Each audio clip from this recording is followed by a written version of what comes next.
बिस्मिल्लाहिर्रहमानिर्रहीम। अस्सलाम वालेकुम।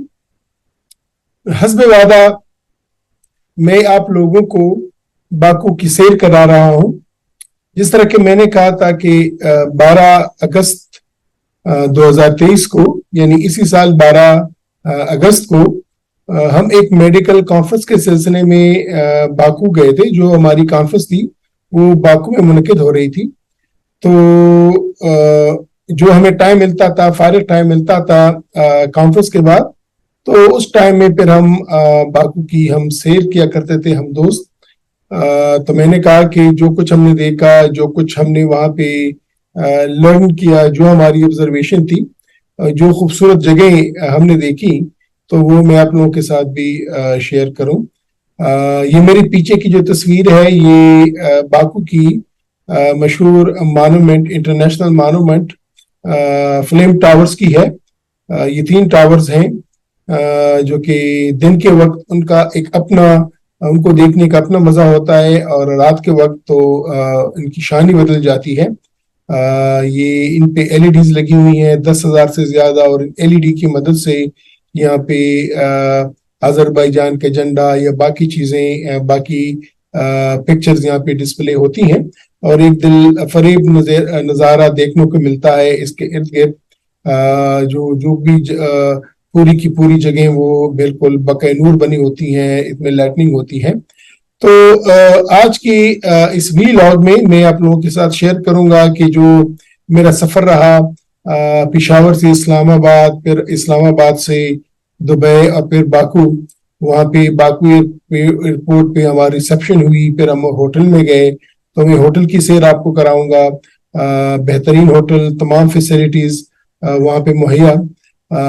अपनी रूम की भी सैर कराऊंगा कि जिस रूम में मेरी 4 रातें रिहाइश रही। फिर इसके बाद हमने आराम किया, फिर हम डिनर पे गए, हमने डिनर एंजॉय किया, और उसके बाद फिर हम ये मॉन्यूमेंट देखने गए, फ्लेम टावर्स देखने गए। ये फ्लेम टावर्स के बारे में आपसे बात करूंगा कि फ्लेम टावर्स की डिटेल बताऊंगा आपको, इसकी हिस्ट्री बताऊंगा आपको। फिर इसी से मुल्हिका जो मटायर्स ग्रेव यार्ड, यानी शहीदों की जो कब्रें हैं, तो वहां भी मैं उसकी भी आपसे बात करूंगा। तो इस वीडियो में मेरे साथ रहिएगा, क्योंकि हम दिस इज हमारा जो पहला दिन है बाकू का, तो वो मैं आप लोगों के साथ शेयर करूंगा जो हमारा एक्सपीरियंस रहा। जो मैं बाकू जाने से पहले मेरे बिल्कुल ख्याल नहीं था कि बाकू इतना खूबसूरत शहर है, यहाँ के लोग इतने प्यार करने वाले हैं। यहाँ पे अल्लाह ताला ने इस खित्ते को न सिर्फ ये कि कुदरती हुस्न बेपनाह दिया है, यहाँ के लोग भी बेहतरीन अखलाक वाले हैं। यहाँ की बेहतरीन सोशल उनके स्किल्स हैं, सिविक स्किल्स हैं, वहाँ इनका सोशल बिहेवियर्स हैं बेहतरीन। यहाँ की बेहतरीन सफाई, यहाँ का बेहतरीन प्यार जो आपको मिलता है। और बाकू के लोग पाकिस्तानियों के साथ तो बेइंतहा प्यार करते हैं, और मेरे ख्याल में ये कहना गलत नहीं होगा कि अगर कोई काफ की परियों की बात होती है, कोई काफ की परियों के हुस्न जमाल की बात होती है, तो उन परियों के हुस्न और जमाल का जो आप फेकर देखते हैं वो यहाँ पे आपको नजर आता है। तो आज की वीडियो में मेरे साथ रहिएगा, हमें तमाम चीजें एक्सप्लोर करेंगे, और खुद भी मैं एंजॉय करूंगा, और आप लोगों को भी ये फीलिंग करवाऊंगा कि आप लोग भी इसको एंजॉय करें। तो आइए शुरू करते हैं जो मेरा एक्सपीरियंस रहा फर्स्ट डे का। जिस तरह के मैंने पिछली वीडियो में आपसे जिक्र किया था कि कोई काफ, जिसको कफकाज और अंग्रेजी में कॉकस भी पे कहते हैं, ये बहर असवद और बहर कज़वीन यानी ब्लैक सी और कैस्पियन सी के दरमियानी खित्ता में वाक़या एक पहाड़ी सिलसिला है जो एशिया और यूरोप को जुदा करता है। कभी इसका शुमार रूस में होता था, लेकिन रूस के टूटने के बाद अब ये हिस्सा चीचनिया में शुमार होता है।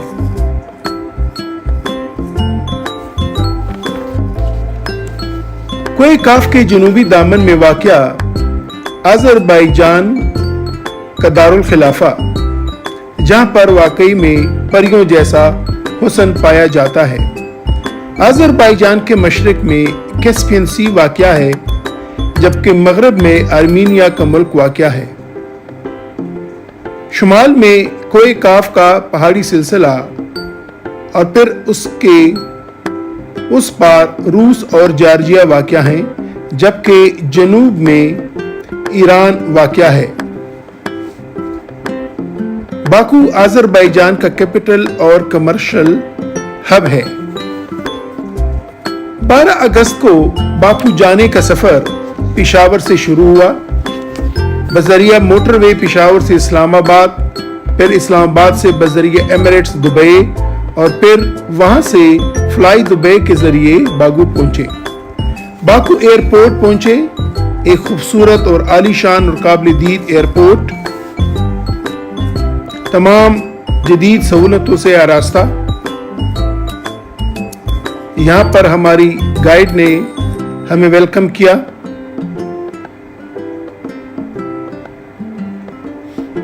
अपना सामान गाड़ी में डाल के एयरपोर्ट से अपने होटल की तरफ रवाना हुए।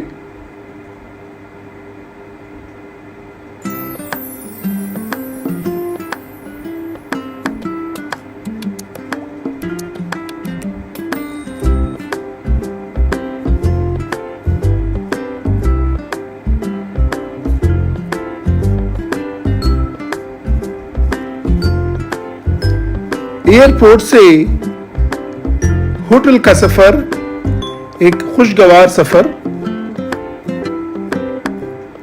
बाकू की खूबसूरती की तारीफ किए बगैर नहीं रह सकते।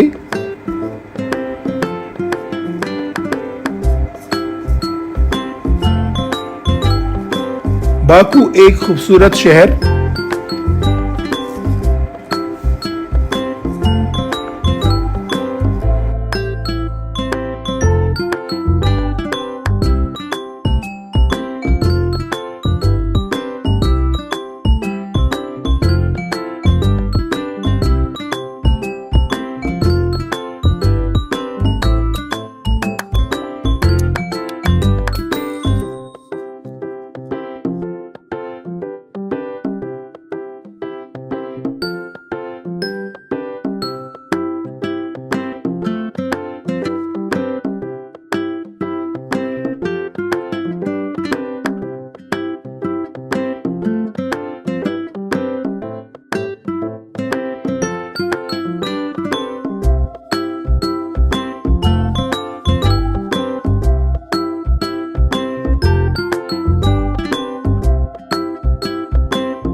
बाकू की खूबसूरत सड़कें,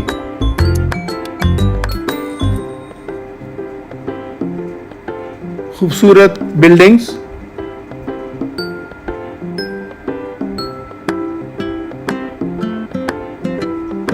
यकीनन बाकू ने अपनी खूबसूरती को पूरी दुनिया से मनवाया हुआ है।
बाकू एयरपोर्ट बाकू सिटी से 20 किलोमीटर के फासले पे है।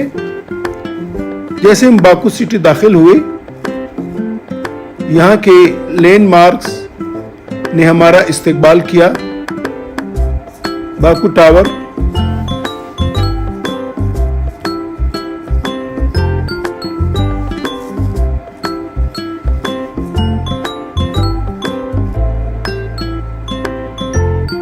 बाकू की हाई राइजिंग बिल्डिंग्स,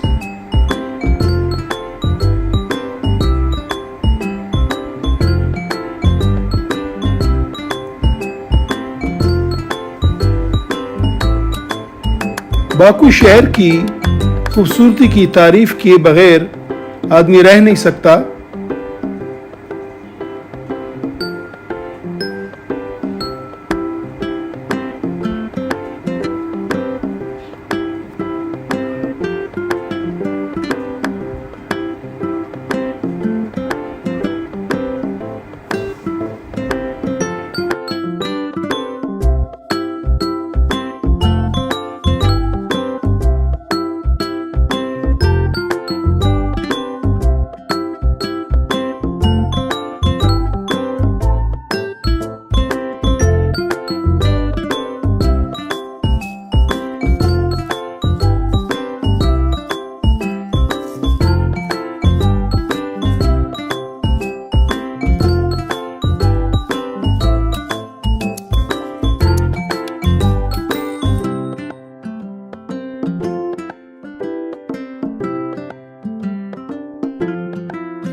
अपने होटल के नजदीक पहुंचे।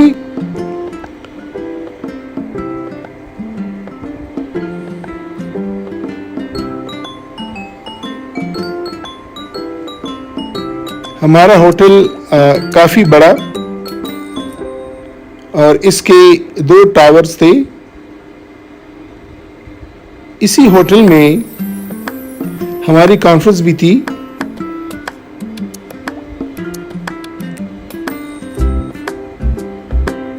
ये हमारा होटल और ये हमारी बस। एक खूबसूरत होटल, वसी होटल की खूबसूरत लॉबी।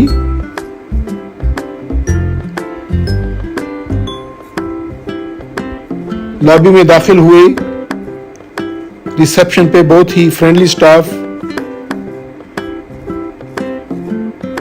होटल की खूबसूरत छत नक्शो निगार से मुज़य्यन।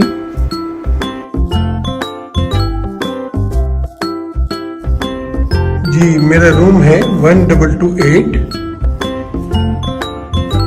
ये 1228 और सामने ही एक खूबसूरत सा विंडो है जिसपे मैं पूरे बाकू का नजारा कर सकता हूँ। कमरे के अंदर चलते हैं। वाओ, खूबसूरत कमरा, लग्जूरियस, आरामदेह। ये इसके वार्डरोब्स, ये सामने मेरे लगेज, टीवी ट्रॉली और बिल्कुल ही सामने वर्किंग टेबल और वर्किंग टेबल के साथ ही फुल नजारा। क्या बात है।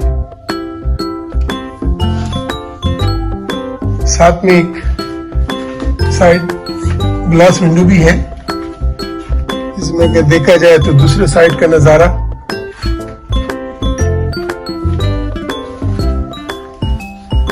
और खूबसूरत सा बेड, काफी लग्जूरियस, काफी आरामदेह। साथ में सिटिंग सोफाज और ये वॉशरूम, टब। एक बेहतरीन, उम्मीद है कि आइंदा के 3-4 दिन यहाँ पे बहुत अच्छे गुजरेंगे। थोड़ा सा आराम करने के बाद डिनर के लिए रवाना हुए।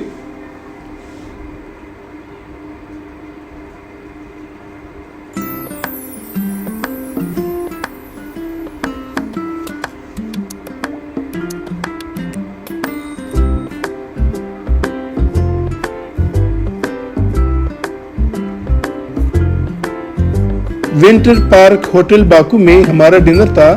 ये एक मशहूर होटल है।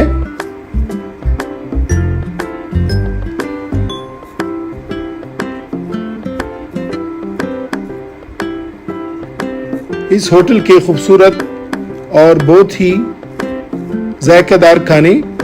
बाकू और हमारे खानों में कोई ज्यादा फर्क नहीं है। फर्क सिर्फ मसालों का है कि बाकू मसालों का इस्तेमाल कम करते हैं और हम मसालों का इस्तेमाल ज्यादा करते हैं।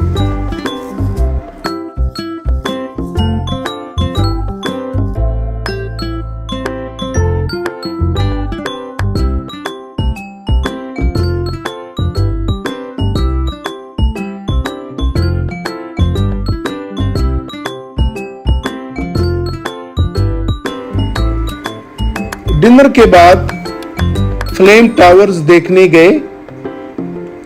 ये तीनों टावर्स शोलों की शक्ल में बनाए गए हैं जो कि आग से मुनासबत को वाज़े करते हैं। क्योंकि अज़रबैजान को लैंड ऑफ फायर भी कहा जाता है, यानी आग की जमीन, क्योंकि कुदरती गैस के खुद ब खुद भड़क जाने वाले शोलों को आतिश परस्त खुदा मानते रहे हैं। यहाँ की मशहूर जगहों में आतिशगाह और यनार डाग शामिल हैं।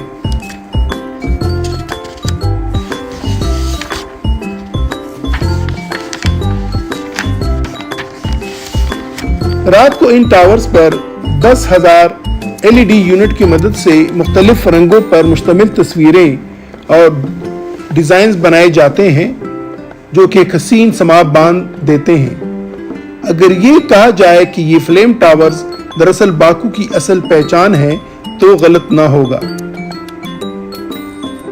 यहाँ रात के वक्त कभी इन टावर्स पर रंग बिरंगी रोशनी फैलती यूं महसूस होती है जैसे आग के शोले ऊपर हवा में उठ रहे हों, तो कभी इन टावर्स पर आज़रबाईजान का झंडा बनाई दिखाई देता है।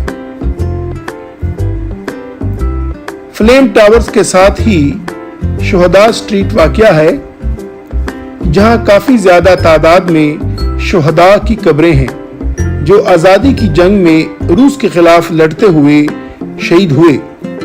शुहदा की ये कब्रें बड़ी तरतीब से काले संगमरमर के पत्थरों से बनाई गई हैं। हर शहीद की तस्वीर और शहीद होने वाले की तारीख भी संगमरमर के कदमों पर दर्ज है।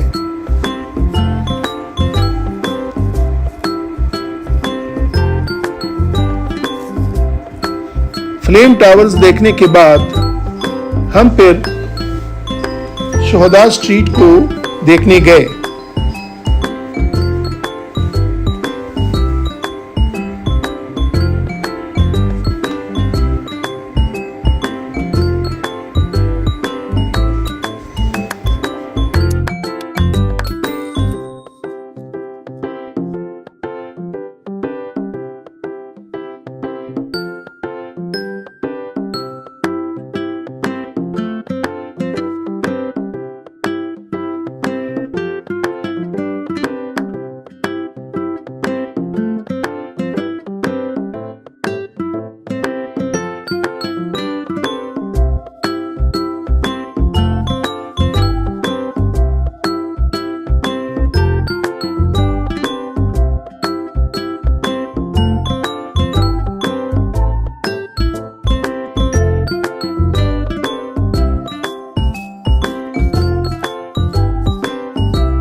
ये तस्वीर दूसरे दिन की हैं जब हम दिन को फ्लेम टावर्स देखने गए। ये शहीदों की कब्रिस्तान की कब्रें हैं। फ्लेम टावर्स देखने के बाद अपने कमरे आए। पूरे दिन की थकावट, अब आराम करेंगे और इंशाअल्लाह कल की मसरूफियात और कल के विज़िट के बारे में फिर कल मुलाकात होती है। तब तक आपसे इजाज़त चाहता हूँ। अपना ख्याल रखिएगा। खुदा हाफिज़, लेकिन मेरे साथ साथ रहिएगा।